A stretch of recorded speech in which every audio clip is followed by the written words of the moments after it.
Hey everyone. Before we begin this story, I just want to take a quiet moment to say thank you. So many of you tune in regularly, enjoy these stories, find comfort in the words, but haven't subscribed yet. Subscribing is free, and it means the world to me. It's what allows this space to grow, and helps me continue creating content that supports you, especially when you need it most. So, if this story touches your heart, consider subscribing. You're always welcome here. In a gentle seaside town tucked between cliffs and calm waves, there lived a man named Leo. He was an artist, but not in the way most people think of when they hear that word. He didn't have a gallery. He didn't have an audience. His canvas was the sidewalk, and his brushes were worn-out chalks of every color. Each morning, he set up his little spot near the boardwalk where tourists strolled, kids chased pigeons, and old boats creaked gently in the harbor. He sketched whatever came to him, sunrises, waves, smiling faces. And when people passed by, he'd hold out an old coffee tin, hoping for a coin or two.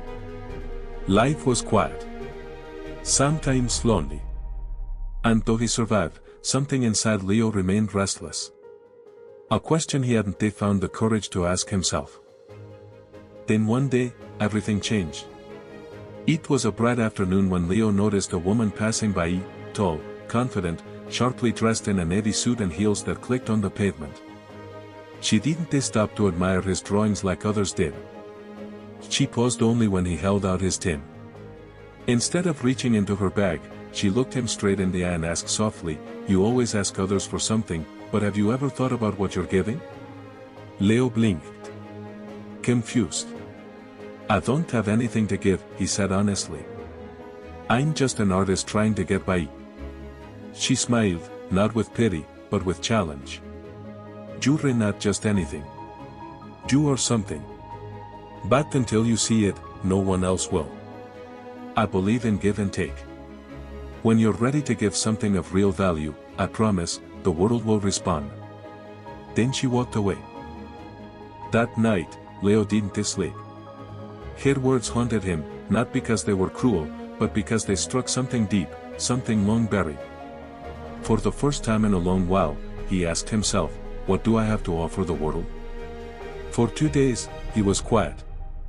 He didn't draw. He just watched. He noticed the joy on a child's face when a balloon flew away into the sky. The way old couples held hands without needing to speak. The comfort strangers gave each other with a simple nod or smile.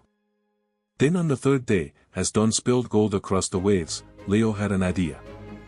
He would stop just asking. He would start offering.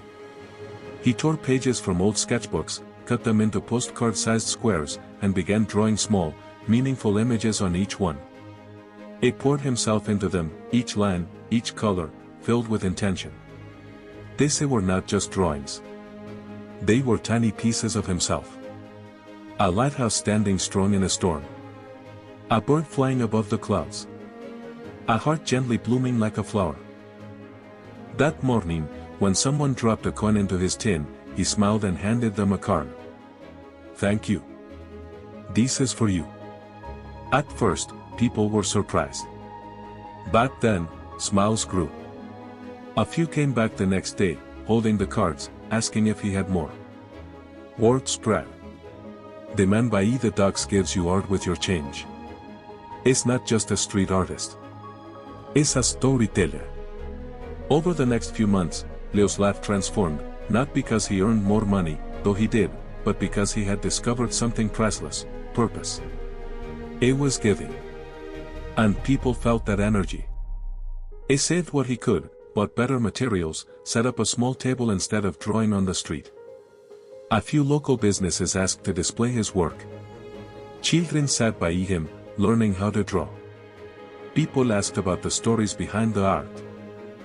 Then one evening, during a small community art fair, Leo stood behind his table, dressed neatly, smiling gently. And among the crowd, he saw her, the same woman who had once walked past him without giving a single coin. She approached slowly, eyes soft with recognition. "I remember you," she said. Leo nodded. "And I remember what you told me." He handed her a framed drawing, the original lighthouse sketch, with a handwritten quote beneath it, "You only receive what you're willing to give." Her expression changed.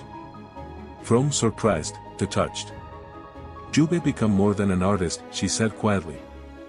Leos Maiv. "No. I've always been an artist.